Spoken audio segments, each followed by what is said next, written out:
teman-teman, sahabat ular Indonesia, selamat datang lagi di channel Sekali Indonesia Snake Handler. Nah, kali ini seperti judul, apa perbedaan poison, racun dan bisa. Nah, tapi sebelum itu saya minta bantuan untuk di subscribe dulu, lalu diaktifkan tombol lonceng notifikasinya. Bila sudah, terima kasih. Nah, jadi gini, sebetulnya di banyak sekali orang yang menganggap bahwa ular itu beracun. Banyak sekali orang yang beranggapan ini ularnya masih beracun atau enggak. Sebetulnya antara venom dan poison, venom itu adalah bisa dan poison itu adalah racun, itu ada dua struktur yang berbeda. Itu adalah dua yang sangat beda. Perbedaannya di mana antara bisa dan racun? Sebetulnya sangat beda sekali poison dan racun. Sebetulnya itu sudah dijelaskan juga di wawancara saya dengan Dokter Tri. Videonya kayak saya masukkan di sini kalau nggak salah. 3 sebetulnya, tapi saya nggak tahu yang mana saya videonya, ya lupa lagi. Tapi sebetulnya si ular itu berbisa atau beracun sih? Itu kan pertanyaannya, yang mungkin secara garis besarnya seperti itu. Si ular pada dasarnya adalah berbisa, makanya disebut high venom. Ya, jadi ular itu berbisa. Nah, tapi sebetulnya ada juga ular yang beracun. Jadi dia punya bisanya iya, punya racunnya pun iya. Jadi dia punya venom, dia juga punya poison. Ya, itu ular apa? Itu ular jenis dari Colubridae atau Natrichidae. Itu nama ularnya adalah ular picung atau Rhabdopis submiatus. Gambarnya di bawah ini. Nah, si ular ini dia ketika menggigit dia harus melukai dulu contohnya digigit di sini si Rhabdopis submiatus atau picung ini. Dia menggigit di sini, dia akan mengunyah dan melukai dulu. Dia akan menyuntikkan bisanya melalui bukan taring, tapi dia melalui air liurnya kalau nggak salah ya. Tapi biasanya ada perantara antara bisa untuk masuk ke dalam tubuh. Nah, ketika dia itu untuk bisanya, dia diinjekkan melalui taring bisa lah. Kalau secara garis besar taring bisa lah, supaya sederhana. Nah, untuk jenis racunnya sendiri, dia akan si picung nih ya, si picung itu Rhabdopis submiatus itu dia ada garis warna oranye tuh, warna oranye. Nah, itu ketika dia terancam atau dia mau dimangsa oleh mangsanya, oleh predatornya, dia akan mengembangkan si nuchal gland-nya. Ya, jadi nuchal gland itu ada juga gambarnya di bawah ini. Nuchal gland. Nah, dia akan dikeluarkan ketika si predator itu menyentuh dia, si racun itu pecah. Nah, si ular ini dapat racunnya dari mana sih? Nah, itu biasanya didapatkan dari makanan dia, karena makanan dia salah satunya adalah kodok burik. Ya, yang ini gambarnya.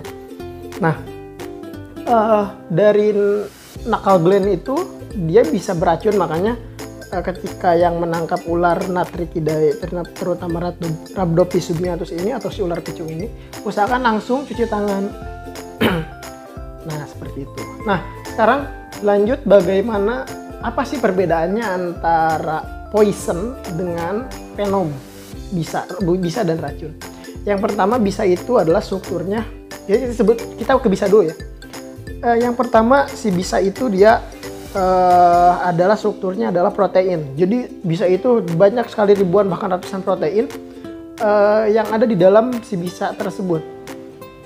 Yang kedua, si bisa masuk ke dalam tubuh itu harus melalui perantara, entah itu sengatan, karena yang berbisa itu kayak tawon, jellyfish, ular, itu dia punya perantara untuk menyuntikkan dalam tubuh kita. Kayak ular dia punya taring, si jellyfish dia punya tentakel untuk menyengat. Si lebah dia punya sengatannya untuk masuk ke dalam tubuh. Artinya dia harus ada perantara dulu. Nah, yang diserang si bisa itu dia masuk melalui kelenjar getah bening. Ya, melalui kelenjar getah bening, dan yang diserangnya itu seperti ada jenis hemotoksin, neurotoksin, kardiotoksin, dia jelas yang diserangnya. Hemotoksin dia menyerangnya darah. Nah, seperti itu untuk bisa, dan dia punya skat tertentu, dia punya jangka waktu tertentu ketika dia akan berubah menjadi racun untuk tubuh kita, poison untuk tubuh kita, atau toksik untuk tubuh kita. Nah, dia ada kayak step-stepnya. Oke, digigit di sini misalnya jam 2 siang. Nah, untuk bisa membunuh, si bisa ini dia harus masuk ke fase sistemik. Fase sistemik dia ada beberapa tahap. Oke, 2 jam dia masih bengkaknya segini. Oke, nekrosisnya dia baru segini. Ya udah masuk ke tubuh, udah menyerang ke fase sistemik, baru dia bisa membunuh. Artinya punya jenjang waktu yang jelas. Gitu.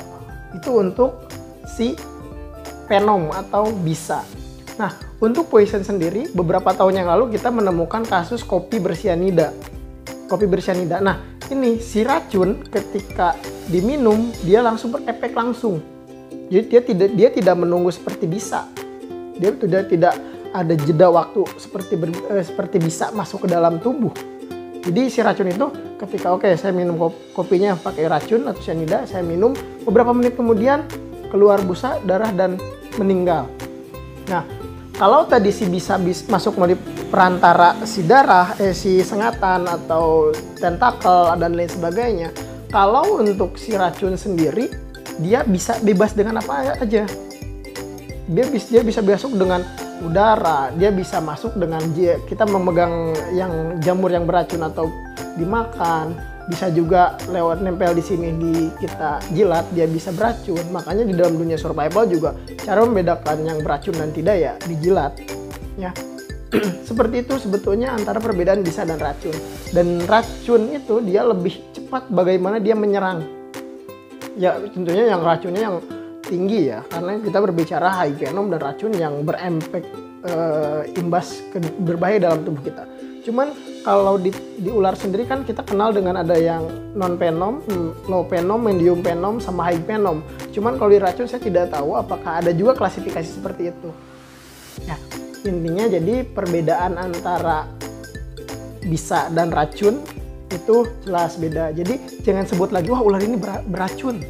Ya untuk jenis picung dia bisa beracun disebutnya. Tapi untuk jenis kobra, bungarus, dan lain sebagainya itu bukan beracun tapi berbisa. Bisa masuk melalui kelenjar getah bening, disuntikan melalui taring. Itu sebetulnya teman-teman. Jadi intinya saya membuat video tentang edukasi tentang ular ini ingin masih banyak pelajaran, bahkan saya pun masih harus banyak belajar tentang bagaimana ular ini berperilaku, perbedaan ular ini dengan ular ini seperti apa. Jujur, dunia ular itu sangat luas banget. Jadi buat teman-teman yang punya ide, saran, kritik, dan lebih tahu dari saya, silahkan komen di bawah. Ya perbedaan antara bisa dan racun, atau kita mau diskusi apa nih, silahkan komen di bawah, nanti saya akan coba bahas. Ya, itu teman-teman, terima kasih yang sudah menonton perbedaan antara bisa dan racun.